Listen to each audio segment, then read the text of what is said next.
Assalamualaikum warahmatullahi wabarakatuh. Eee, Hari ini di minggu ketiga ya, kita, melakukan sesi sebetulnya inginnya Bapak Google Meet, cuma sepertinya tidak bisa dilakukan, karena beberapa lain hal. Jadi Bapak membuat video ini. Bahasan berikutnya adalah array 2 dimensi. Minggu kemarin itu sudah kita bahas tentang array 1 dimensi, di mana Anda disuruh untuk melakukan analisa, bahkan membuat sebuah program yang sudah berikan contohnya, tapi yang kali ini 2 dimensi. Oke, ilustrasi 2 dimensi.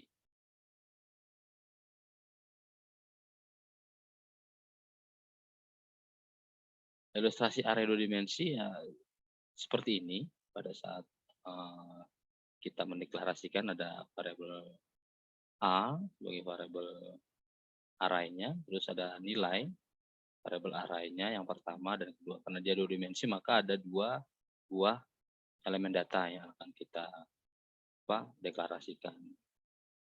Nah, sering juga disebut sebagai 2 kali 5 atau nantinya komponennya seperti ini. Nah, 2 kali 5 di mana kita tahu bahwa yang angka atau elemen data pertama itu sebagai baris, elemen data kedua sebagai kolom. Jadi kalau 2 kali 5 maka ada 3 baris dan 5 kolom. Bagaimana mengetahui alamat setiap elemen data? Karena dia bentuknya seperti matrik ini ya, ada baris, ada kolom, maka dia akan mengacu pada alamat indeks si array. Contohnya ini, misalkan kita yang menetapkan di sini, maka alamat yang kita pakai adalah alamat A ke 0, baris ke 0, dan kolom ke 0. Dia akan mengisi di sini. Nah, tapi kalau kita di sini, akan dari 0, 1, 2, bukan 1 ya, tapi 0, 1, 2, maka di sini kita ambil tarik barisnya di indeks berapa? Indeks ke 1, kolomnya kolom kedua, maka 1 dan 2. Berikut juga seterusnya. Jadi kalau untuk yang matriks itu seperti ini, tampilannya dia akan seperti ini. Tinggal nanti apakah kalian membuatnya seperti berjarak atau tidak, itu tinggal manipulasi pada saat tampilannya. Oke, menyiapkan 2 dimensi dalam bahasa C++ ini bahasa C ya. Bahasa C, ada include studio, void main, berarti ada in, ini dinyatakan sebagai elemen array, di mana bila mana kita menetapkan ini, otomatis komputer akan menyiapkan sejumlah ini, tempat atau alokasi memori yang akan disiapkan untuk bisa diisi oleh elemen array. Oke, nah ini menyiapkan lengkap dengan isinya. Ini masih bahasa C ya, kalau bahasa C++ tinggal dirubah aja lah. Ininya jadi IOStream, terus nggak pakai void, terus setelah IOStream memanggil fungsi standarnya using namespace std. Ini void-nya tidak digunakan tapi hanya langsung main gitu ya. Itu langsung atau in main itu sebagai bahasa C++. Kalau pendeklarasiannya sama. Ini seperti sama. Nah, ini ada beberapa cara. Pertama kita ada elemen datanya, ada jumlah elemen data dan ada elemen datanya. Nah, jadi kalau tadi 3 ke 5 maka dia akan dibuatlah 3 baris, 1, 2, 3, 5 kolom, 1, 2, 3, 4, 5. Maka pada saat nanti akan dibaca ini sebagai elemen A 0 ke 0, ini 0 ke 1, ini 0 ke 2, ini 0 ke 3, ini 0 ke 4. Begitu pula seterusnya. Nah, bisa juga Anda menulisnya seperti ini, langsung semuanya. Tanpa Anda buat seperti ini. Ini juga bisa akan dibaca tetap ini sebagai 1, 2, 5, 12, 17, 10, dan 15 itu menjadi di baris pertama. Ada 5 kolom, jadi baris pertama. Baris keduanya mulai dari 6, 25, 2, 9, 4, 1, 1, 2, 3, 4, 5 sampai 4 itu baris kedua, baris ketiga dari 9, 10, 22, 11 itu sebagai baris ketiga. Nah, atau juga Anda ingin seperti ini cara mendeklarasikan. Yang penting bila mana Anda ingin tidak satu baris gitu ya, maka jangan ditutup dengan kurung kurawal dan semikolon. Cukup menggunakan koma, terus Anda enter ke bawah, terus Anda isi lagi, selama itu masih dalam satu kesatuan ini dianggapnya satu. Tidak akan dianggap sebagai new line. Atau ditulisnya ngacak seperti itu juga nggak apa-apa, dia akan bisa baca. Oke, nah ini kalau yang ini ada lagi, kita mengelompokkannya sesuai barisnya. Jadi ada 5 komponen, 1, 2, 3, 4, 5, dibatasi dengan buka kurung, tutup kurung, kurawal. Ini tutup kurung kurawal di luar, di dalam per blok. Ini blok 1, ini baris 1, ini baris 2, ini baris 3. Boleh seperti ini. Dan seperti tadi juga nggak jadi masalah. Ini misalkan kita menetapkan seperti ini, maka yang akan diisi di dalam alamatnya itu seperti ini. 5 di sini, 2 di sini, terus sampai akhir. Ya.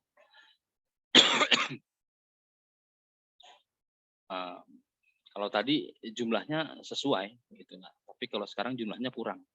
Ada kurang 3. Ya. Hitung kita lihat kurang 3, karena 2, maka secara otomatis nilai alamat yang tidak ada nilainya akan diisi oleh 0.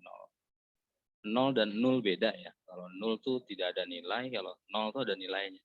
Nah, ini dianggap 0. Kenapa? Kita mendeklarasikan ada elemen datanya yang kosong akan diisi oleh 0.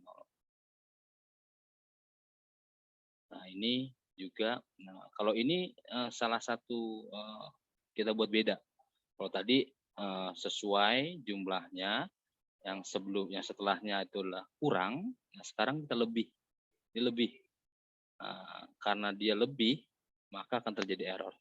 Kenapa? Karena 2 elemen data ini compiler akan bingung. Kenapa? Setup memori yang disiapkan itu sebanyak 15 set alamat. Sementara isinya lebih dari 15. Maka akan terjadi error pada saat di awal pas dikompilasi pasti langsung tidak bisa dieksekusi. Jadi hati-hati ya, ini jumlahnya jangan sampai kurang, jangan sampai lebih. Kurang tidak apa-apa, pas bagus, tapi jangan sampai lebih. Kalau lebih pasti dia akan error. Nah, ini menetapkan seperti ini.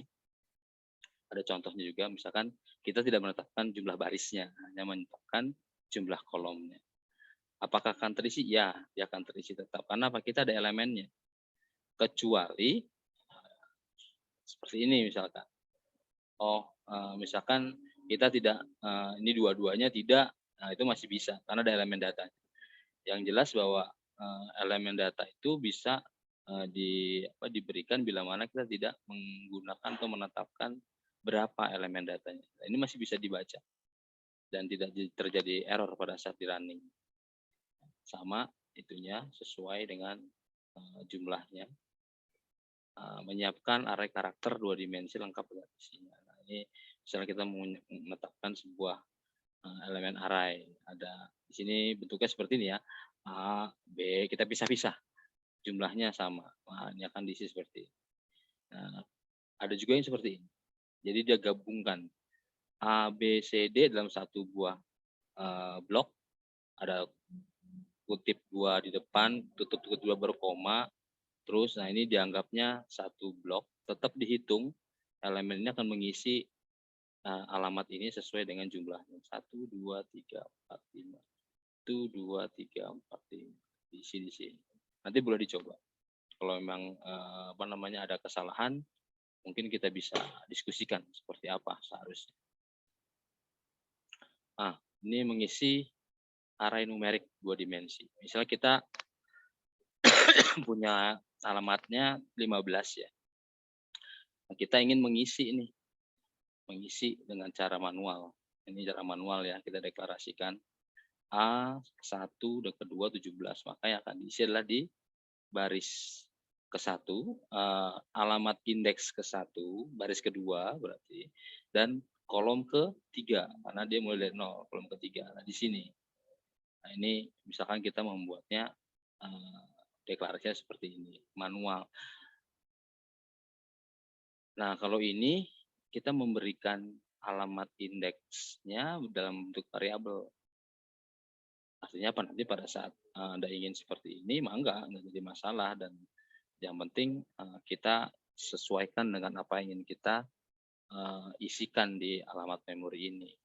Di sini sama seperti sebelumnya, hanya saja si alamat indeks baris, alamat indeks kolom diberikan ke dalam sebuah variabel. Hasilnya seperti ini, sama seperti yang tadi. Nah, ini juga sama. Oke, sekarang kalau tadi gitu kita manual ya, satu-satu. Nah, sekarang ada satu buah cara juga menggunakan fungsi looping, di mana cara mengisi elemen otomatis.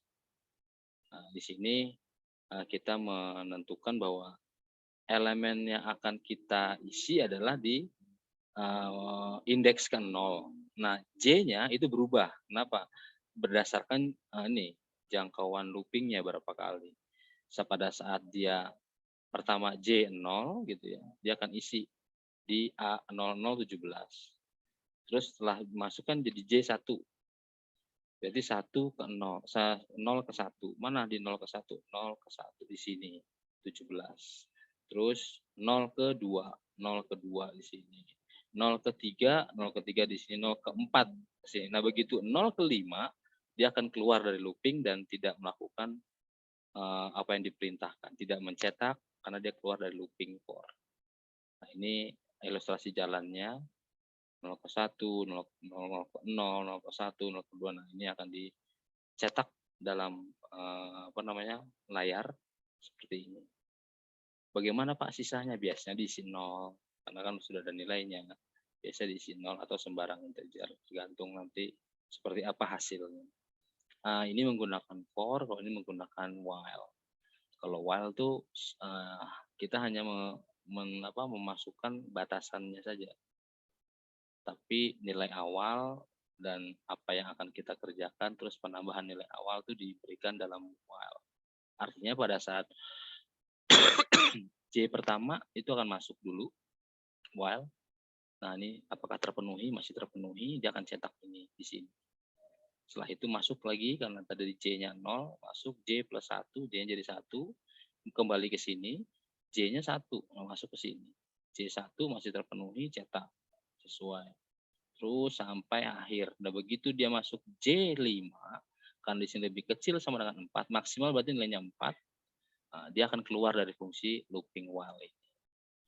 Maka tidak akan melakukan pencetakan di baris berikutnya. Nah, ini juga sama, cuma kalau tadi itu kita mengisinya per baris ya. Sekarang kita coba mengisinya per kolom. Karena tadi si I ini kita tentukan sebagai baris, J sebagai kolom, kita balik sekarang. Bahwa I-nya yang berubah. Kolomnya yang tetap. Coba lihat, kan di sini ada I, itu ya. Nah, ini pada saat I 0 diisi 17, di mana sih A00 di sini? Begitu A1 0, 10 di mana? Ingat, yang depan tuh baris, yang belakang tuh kolom.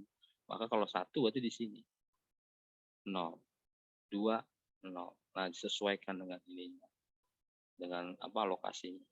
Bisa nggak dibalik Pak? Boleh, coba aja, nggak jadi masalah, mungkin bisa. Tapi kalau setahu Bapak dia sudah menstandarkan pada saat kita membuat seperti ini, pasti yang depan itu adalah baris, yang belakang itu kolom biasanya. Nah, ini fungsi while-nya, kalau ini for, ini while. Anda bisa pilih yang mana, mau yang menggunakan for atau menggunakan while. Silahkan, ini diisi secara otomatis dengan menggunakan ini, proses atau perintah itu. Sebetulnya ini check out maksudnya, di sini check out ini gitu. Cuma di sini tidak dilengkapi. Kan kalau cuma begitu aja, dia nggak tahu ya si A mau ngapain gitu. Tapi kalau kita C out A ini, nah, dia akan mengisi di sini. Nah, selanjutnya kita ingin mengisi baris tapi berdasarkan nilai J atau nilai kolom.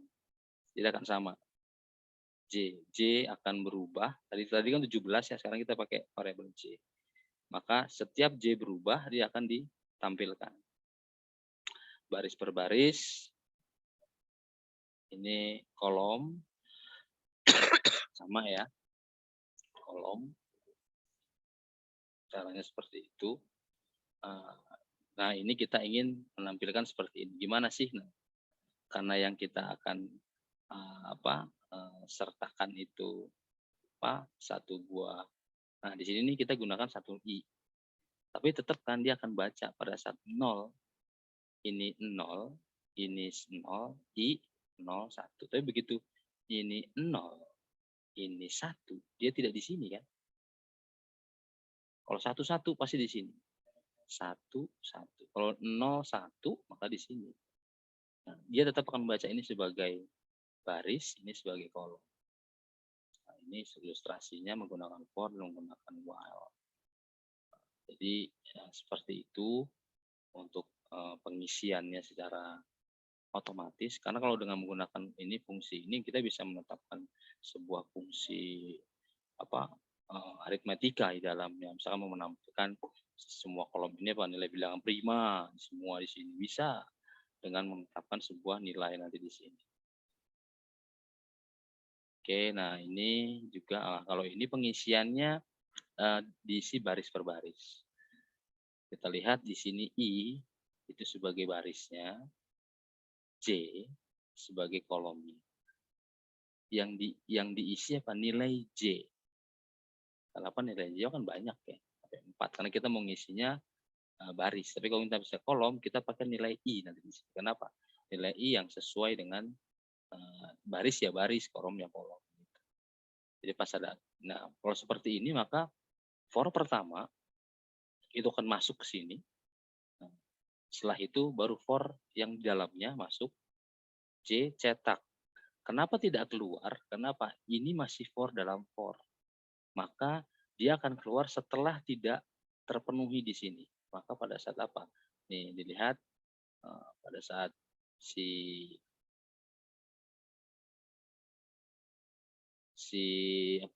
looping ini setelah dia selesai I ke 0 nih 1 lihat 0 1 pada J 1 1 dia nggak langsung keluar tapi dia akan selesaikan dulu yang di dalam setelah tidak terpenuhi baru dia akan keluar J 1 2 3 4 baru dia keluar udah selesai karena kan yang harus keluar dari looping pada saat jumlah looping yang kita tentukan itu sudah tidak terpenuhi dia keluar masuk jadi I-nya jadi 1 J-nya dari 0 lagi 0 I ke 1 0 1 3 4 selesai keluar lagi rubah lagi nilai I-nya nantinya ada tambahan di bawahnya sebetulnya nih kayak ini nih kalau ini lengkap ya dilengkap jadi tinggal dirubah nanti ditambahkan JJ plus-plusnya di sini setelah itu tutup kurung baru I plus-plusnya untuk menambah nilai kalau ini tidak lengkap dia hanya simulasi saja karena di sini sudah dijalankan tidak perlu lagi pakai ini kalau ini secara strukturnya seperti ini kalau ini kan pembacanya kan 1 J 1 2 karena kesini dulu J 0 0 seleksi enggak tambahkan pindah ke sini lagi J1 seleksi tidak masuk ke sini J2 terus melakukan perulangan itu sampai J lebih kecil sama 4 itu sudah tidak terpenuhi artinya pada saat J5 dia akan keluar berapa apakah nilainya jadi 0 1 kan di sini ada nih tadi kan di awal dia sudah menyeleksi 0 di sini 0 masuk masih terpenuhi ke sini selesai baru dia akan nambahkan masuk otomatis 1 I-nya 1 J-nya terus berulang seperti itu kira-kira untuk si pengisian array 2 dimensi berikutnya ini pengisian baris per baris jadi dari baris kita isi tapi kalau yang ini adalah kolom per kolom Di mana bedanya? Kita lihat di sini. Kalau tadi I-nya di atas ya, nah sekarang I-nya di bawah, karena kita ingin mengisi ini. Kalau I-nya di sini, akan diisinya ini. Kenapa? Kita akan selesai looping itu pada saat dia selesai mengisi kolom. Kolomnya kan hanya tiga. Kolomnya barisnya ada tiga. Kan di sini setelah I ke 012 selesai keluar. Masuk lagi, 12 terus. Tetap ini akan dibaca sebagai, walaupun ini Anda rubah gitu ya, tadi I di atas, terus J di bawah, itu akan mengisi baris. Pada saat Anda rubah seperti ini, maka dia akan mengisi kolom. Nah, ini bentuk strukturnya yang lengkap. Kalau ini mungkin nggak terlihat ya, karena semuanya di dalam satu kurung ini. Tapi kalau di sini kita pisah. Nah, ini lebih lengkap. Kapan pada saat dia berubah, kapan pada saat J berubah. Nah, itu kira-kira dasar dari pembuatan array dimensi 2. Nah, jadi nanti kita akan, Bapak akan berikan sebuah tugas ya, untuk Anda bisa mencoba. Kalau ini seperti ini ya, nanti kita coba apakah si fungsi ini seperti apa sih selain seperti ini. Nanti bisa dilihat oleh Anda sekalian. Nah, kita coba satu lagi.